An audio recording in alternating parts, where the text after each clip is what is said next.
میرے دوستو، انسان کو کل عقل بھی مل جائے تو پھر بھی اللہ کی حکمت کا وہ احاطہ نہیں کر سکتا۔ رب کریم کو زیادہ پتہ ہے کہ ہمارے لیے کون سی چیز بہتر ہے اور کون سی چیز ہمارے لیے نقصان کا باعث ہے۔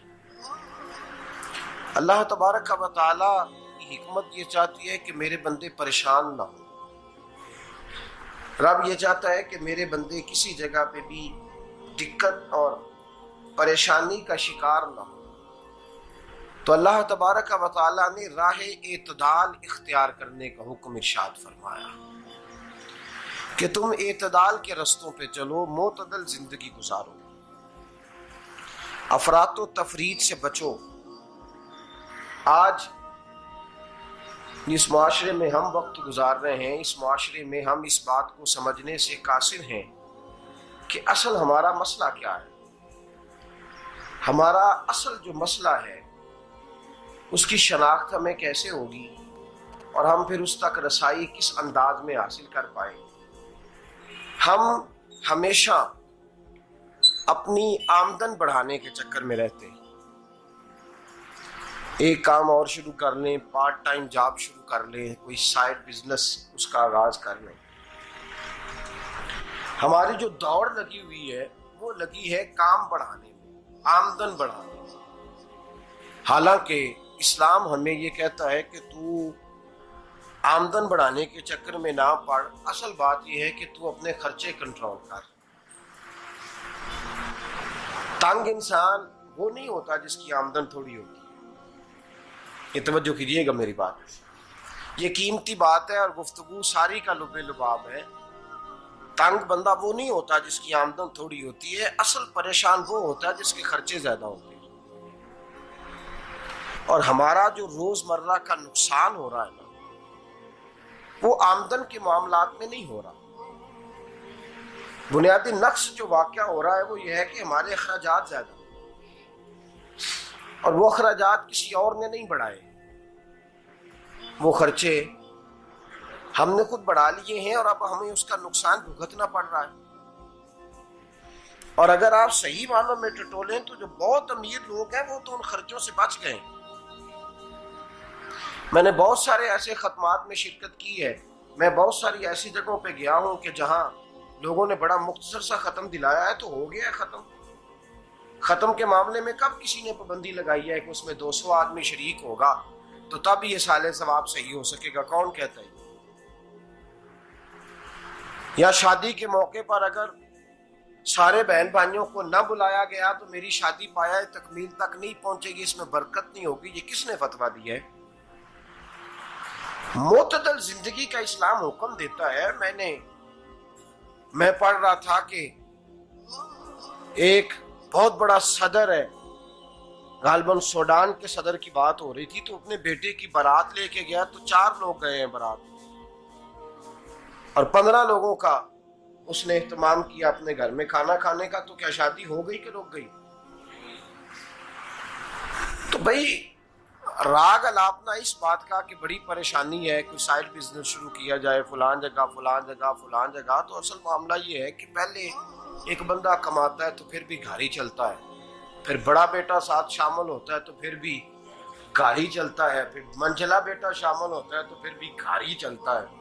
جو رونا دادا جی رویا کرتے تھے کہ بڑی مصیبت ہے، بڑی مشکل ہے، گاؤں میں رہ اکیلے ہوتے تھے اور وہ 5 بچوں کو اور 4 بچیوں کو وہ پالتے تھے، تو جو وہاں پریشانی تھی وہی آج پریشانی شہر میں آ کر پڑھ لکھ کر موٹی تنخواہ لے کر وہی پریشانی ہمیں ہے۔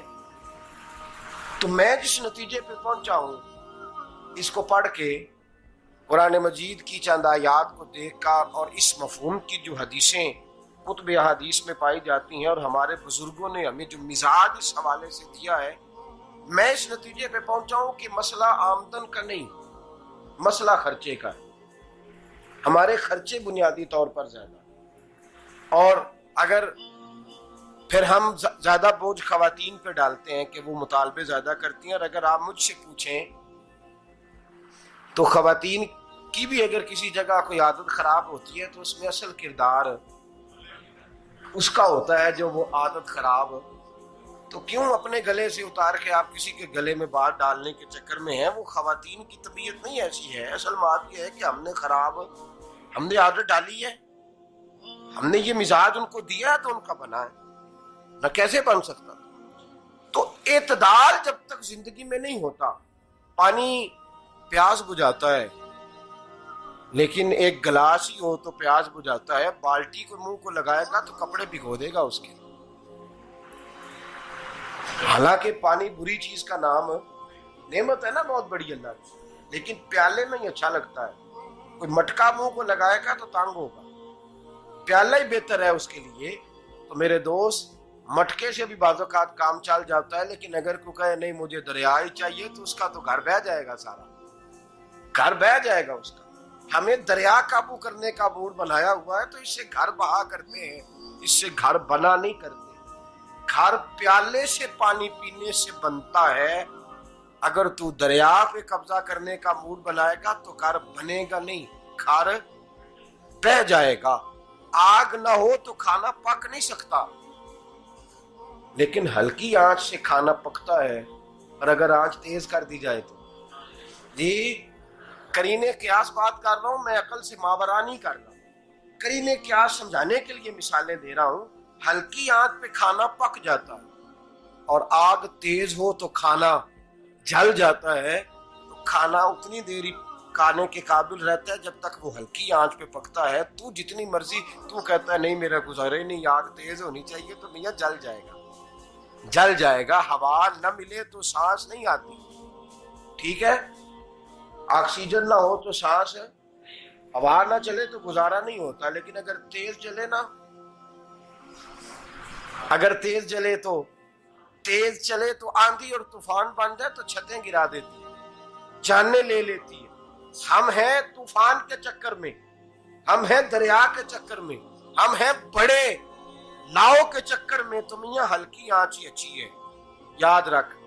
اور ایک گلاس پانی کا اعتدال سے ملتا رہے تو وہی ملتا رہے، ضرورت کے وقت وہی بہتر ہے. تو پورے دریا پہ قبضہ کرنے کا پروگرام نہ بنا، تانگ ہو جائے گا. اور میرے عزیز یاد رکھ، ہوا سانس لینے کے مطابق ملے تو وہی اچھی ہے، جو سانس بند کرنے پہ آ جائے وہ ہوا اچھی. ہم نے چکر چلا لیا ہے کہ زیادہ پیسہ، راتوں رات پیسہ، لمبا پیسہ، یہ پلاٹ بھی میرا، وہ پلاٹ بھی میرا، گجرانوالا بھی، گجرات بھی، لالا موسیٰ کھاری اور پنڈی تک جہاں میں جاؤں میرے نام کی تختیاں لگی ہوئی ہونی چاہیے. اسلام منع